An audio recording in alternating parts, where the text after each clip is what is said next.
Hello, आप सबको को जय मसीह की। आज फिर परमेश्वर ने हमें मिलने का मौका दिया, परमेश्वर ने हमें जीवित रखा और एक फिर ऐसा अवसर दिया कि हम कुछ अपने जीवन में करें और अपने जीवन में उत्साह को पैदा करें। आज परमेश्वर हमारे संग है, साथ है, क्योंकि हम इस बात को इसलिए जानते हैं क्योंकि उसने हमें जीवन दिया है। परमेश्वर ने हमें जीवन दिया और वो महत्वपूर्ण जीवन हमारा किसी न किसी के लिए उपयोगी है।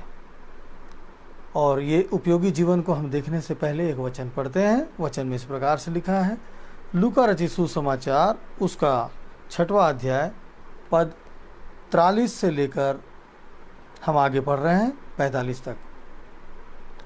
यहाँ पे जैसा पेड़ वैसा फल, जैसा पेड़ वैसा फल के आधार पर हम एक दृष्टांत को पढ़ रहे हैं। यहाँ परमेश्वर का कहना है, कोई अच्छा पेड़ नहीं जो निकम्मा फल लाए, और न तो कोई निकम्मा पेड़ है जो अच्छा फल लाए।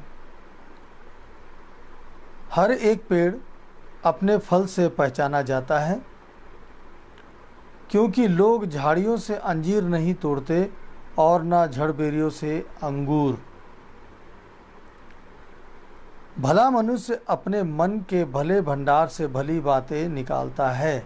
भला मनुष्य अपने मन के भंडार से भली बातें निकालता है, और बुरा मनुष्य अपने मन से बुरे भंडार से बुरी बातें निकालता है। और बुरा मनुष्य अपने मन के भंडार से बुरी बातें निकालता है, क्योंकि जो मन में भरा है वही उसके मुंह से आता है। क्योंकि जो मन में भरा है वही उसके मुंह से आता है। अब ये बात को हम देखने के लिए मुझे एक कहानी याद आ रही है, बहुत अच्छी कहानी और एक जीवनदायक कहानी है, जो हमें हमारे जीवन में हमेशा किसी न किसी बात को लेकर आएगी। क्योंकि जैसा हम इस संसार में बोलते हैं कि ये संसार गोल चक्र है, तो घूम फिर के ऐसी बातें आती हैं। तो आइए हम सीधे कहानी पर चलते हैं। कहानी इस प्रकार से है कि एक जो बालक है, होनहार बालक, गरीब घर का बालक होता है, लेकिन उसे पढ़ाई की बहुत इच्छा, पढ़ने का बहुत शौक, उसे पढ़ाई करके कुछ बनने का बहुत शौक। और वो क्या करता है, कुछ चीज़ों को इकट्ठा करता है, मार्केट से कुछ लाता है, उसको वो क्या करता है, घर घर जाकर बेचता है, और उससे जो पैसे अर्जित करता है वो उसे फीस पटाने में और बाकी काम में लगाता है। और वो पढ़ाई करता है, क्योंकि उसको पढ़ाई में बड़ा ही मन था, पढ़कर उसे अच्छा लगता था, स्कूल जाकर उसे अच्छा लगता था, शिक्षा प्राप्त करने के लिए उसे बहुत अच्छा लगता था, और उस चीज़ को करने के लिए वो मेहनत करता है। अब जब मेहनत कर रहा है तो उसके जीवन में एक घटना घटती है कि वो एक रोज़ जब निकलता है, उसे बहुत भूख लगती है। वो जब अपने सामान को बेचने के लिए घर घर जाता है, उसे बहुत भूख लगती है। तो वो विचार करता है कि अगले घर में मैं जिस घर में जाऊंगा, उस घर में मैं क्या करूंगा, उस घर में जाकर ना मैं सामान बेचूंगा, जिसे उनसे ना सामान के बदले पैसे नहीं मांगूंगा, कुछ खाने का मांग लूंगा। और वैसे ही करते एक घर में नॉक करता है। नॉक करने से एक लड़की निकलती, सुंदर सी लड़की। उस लड़की को देखकर वो चौंक जाता है, घबरा जाता है, और वो हड़बड़ाहट में उस लड़की से सामान बेचने की बात भी नहीं बोलता है, सीधा बोल देता है कि मुझे प्यास लग रही है, पानी पिला दीजिए, क्या आप मुझे पानी देंगे? देखिए, ईश्वर जो है जब किसी के सामने खड़ा करता है ना, तो वो हमारे लिए मददगार खड़ा करता है। अब यहाँ इस व्यक्ति ने जो सोचा था वो नहीं बोला, लेकिन जो नहीं सोचा था वो बोल दिया, और उसने कहा कि मुझे एक गिलास पानी दीजिएगा। और वो लड़की अंदर जाती है, ठीक है मैं ला रही हूँ। जाती है, जाने के बाद उसके मन में दया आता है। उसके मन में दया आता है, और वो लड़की क्या करती है, क्यों ना इसे कुछ खाने का दिया जाए। ये लड़का तो घूम घूम के बेच रहा है, इसकी हालत जो देखकर ऐसा लगता है कि इसको भूख लगा होगा।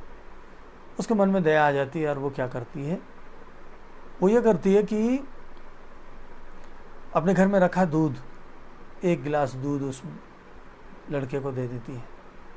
वो लड़का दूध को देखकर बहुत चक्का हो जाता है। फिर वो लड़का क्या करता है, उस दूध को पी लेता है और बहुत बहुत धन्यवाद बोलता है और फिर बोलता है कि इसका मुझे कितना पैसा देना होगा। तो लड़की बोलती है नहीं, इसका पैसा आपको नहीं देना पड़ेगा। तो ये बोलता है कि आपको बहुत बहुत धन्यवाद, मुझे बहुत भूख लगी थी और आपने मेरी ये सहायता की। तो ये कहता है कि मैं जो सामान लाया हूँ उसमें से कुछ खरीद लीजिए जिससे आपका दूध का दाम चुका दिया जाए। तो बोलती इसकी ज़रूरत नहीं है, और उसके बाद वो लड़का वहाँ से चला जाता है और ये अपने रूटीन में वैसे ही जीवन चलता रहता है। वो सामान लाता, बेचता और उससे अपनी पढ़ाई करता, और ये जीवन में उसका ऐसा चलते चलते वो एक अस्पताल में बहुत बड़ा डॉक्टर बन जाता है, बड़े अस्पताल में। और उसी अस्पताल में एक महिला जो छोटे अस्पताल में भर्ती की जाती है और उसके बाद रेफर में उस महिला को उस जगह पे लाया जाता है, और ये उस महिला को देखकर पहचान जाता है। पहचानने के बाद ये उसका इलाज करता है। इलाज करके उस महिला का जब इलाज हो जाता है, वो ठीक हो जाती है, तो उसके पास बिल आता है।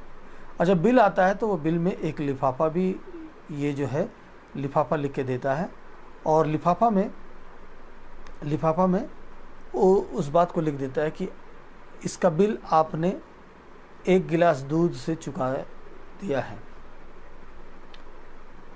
वो पहले बिल को देखती है और बिल को देखने के बाद वो क्या करती है, घबरा जाती है, क्योंकि इसकी पारिवारिक स्थिति उस वक्त ठीक नहीं थी, अच्छी नहीं थी और उस बिल को देने के लायक नहीं थी। लेकिन जब वो होश में आती है और देखती है कि एक बड़े अस्पताल में हूँ मैं और मैं ठीक हो चुकी हूँ और ये बिल आ चुका है, अब इस बिल का चुकता मैं कैसे करूँ। तो वो सारे बिल को देखने के बाद जब वो लिफाफा को देखती है, वो लिफाफा को खोलती है। खोलने से पेन से लिखा हुआ एक स्लिप मिलता है, इसका बिल आपने वर्षों पहले 1 गिलास दूध में चुका दिया है। वो चकित हो जाती है और उसे स्मरण आने लगता है, लेकिन वो इस बिल के साथ उसका क्या संबंध, ये सोचने लगती है, उस बिल के साथ इसका क्या संबंध। तब वो लड़का वहाँ आ जाता है, और जब वो लड़का वहाँ आता है, ये पहचान जाती है और उसे बहुत बहुत धन्यवाद देने लगती है, बहुत बहुत धन्यवाद देने लगती है। तो यहाँ पे वो जो दोनों के बीच की बातें हैं, यहाँ बीच में क्या घटना घटी, वो उसका व्यवहार ही उसको परमेश्वर ने उसको इस्तेमाल किया। लेकिन एक बहुत समय बाद के लिए उसने परमेश्वर ने उस व्यक्ति को चुन लिया था कि बेटा बहुत समय बाद तुम्हें इस तकलीफ से गुजरना पड़ेगा, तो क्यों ना उसका दाम तुम आज चुका लो, क्यों ना तुम उसका दाम आज चुका लो। हमें पता नहीं होता, हम अपनी परिस्थिति में अच्छे से होते हैं, अच्छे से जीवन बिताते हैं, हमें पता नहीं होता कि कल क्या होने वाला है, और हम कल की चिंता भी नहीं करते, सोचते भी नहीं हैं। जब सब कुछ अच्छा होता रहता है तो हम कुछ नहीं सोचते और ऐसे किसी की सहायता भी नहीं करते हैं। अब यहाँ सहायता भी नहीं करते हैं क्योंकि हम अच्छे फल नहीं ला सकते। अब यहाँ फल की बात चल रही है। कोई अच्छा पेड़ नहीं जो निकम्मा फल लाए, कोई अच्छा पेड़ नहीं जो निकम्मा फल लाए, और ना तो कोई निकम्मा पेड़ है जो अच्छा फल लाए। हर एक पेड़ अपने फल से पहचाना जाता है, क्योंकि जो लोग झाड़ियों से अंजीर नहीं तोड़ते और झड़बेरियों से अंगूर, क्योंकि लोग जो है झाड़ियों से क्या नहीं तोड़ते, अंजीर नहीं तोड़ते, और झड़बेरियों से अंगूर नहीं। भला मनुष्य अपने मन के भले भंडार से भली बातें निकालता है, भला मनुष्य अपने मन के भंडार से भली बातें निकालता है, और बुरा मनुष्य अपने मन के बुरे भंडार से बुरी बातें निकालता है, क्योंकि जो मन में भरा है वही उसके मुंह पे आता है। तो जो मन में भरा है वही उसके मुंह पे आता है, जो हमारे अंदर भरा है वही हमारे स्वभाव में आता है। हम जैसे पेड़ हैं, हमारा स्वभाव ऐसा होगा। और देखिए उसका स्वभाव कैसा था, उस महिला का, उस स्त्री का, उस लड़की का स्वभाव कैसा था। उसके स्वभाव ने उसके जीवन में एक मुसीबत से बचने का कीमत मोल पहले ही चुका दिया था। आप और मैं भी ऐसे ही हैं। हम एक अच्छे पेड़ हैं, अच्छे फल हैं हमारे में, तो हमारे फल हमारे लिए कुछ काम आएंगे। तो क्यों ना जब आज की शिक्षा में मिली है तो हम इस बात को समझें कि परमेश्वर हमारा तब इस्तेमाल करेगा जब हम अच्छे पेड़ होंगे। उस लड़की के बारे में हम सोचते हैं कि वो एक अनजान व्यक्ति को एक गिलास दूध पिला रही थी, क्योंकि परमेश्वर ने उसे चुना था, परमेश्वर ने उसे मौका दिया था, परमेश्वर ने उसे एक अवसर दिया था कि क्यों ना तू ऐसा काम कर ले। और उसने झट से उस परमेश्वर की आवाज़ को सुनकर अपने जीवन में ऐसा काम उसने किया था। तो सोच लीजिए कि आप और मैं क्या कर सकते हैं। सारी बातें साफ है। आगे की पीढ़ी के लिए हम नहीं सोच सकते, आगे हमारे जीवन के लिए हम नहीं सोच सकते कि हमारे जीवन में क्या हो रहा है, क्या होने वाला है, लेकिन जीवन हमें कहीं ना कहीं तो लेकर जाएगा। हो सकता है कि ऐसी परिस्थिति आए, या हो सकता है कि हमें अच्छे वक्त पर किसी एक व्यक्ति के लिए अच्छा काम करने का मौका मिल जाए। इसलिए परमेश्वर हमारा इस्तेमाल करे, आप तैयार हो जाइए। परमेश्वर आपका इस्तेमाल तब करेगा जब आप उस अच्छे पेड़ के समान हो जाएंगे, भले मनुष्य के समान हो जाएंगे। हम अपने भंडार के अंदर भली चीज़ें होंगी तब हम भली बातों को बांट सकेंगे, बुरी चीज़ें होंगी तो बुरी चीज़ बांटेंगे। आइए प्रार्थना करें, प्रभु से मांगे कि हम भले हो जाए, हमारे ऊपर से बुराइयां चली जाए, और हम इस संसार में जो आए हैं, हमारा उद्देश्य आपके भेजने का परमेश्वर, वो पूरा हो जाए। आइए प्रार्थना में चलते हैं। पवित्र सामर्थ्य पिता परमेश्वर, आदर और महिमा के योग्य खुदा वापस मानिए। एक बार फिर प्रभु आपने एक ऐसा मौका दिया कि हम पिता परमेश्वर आपके निकटता में आ सके, आपसे प्रेम कर सके। प्रभु संसार में कई प्रकार से लोग हैं, कई प्रकार की बातें करते हैं, कई प्रकार के जीवन में पिता परमेश्वर अपने लिए फल तैयार कर लेते हैं, और ये सारी चीज़ पिता परमेश्वर अपने लिए करते हैं पिता।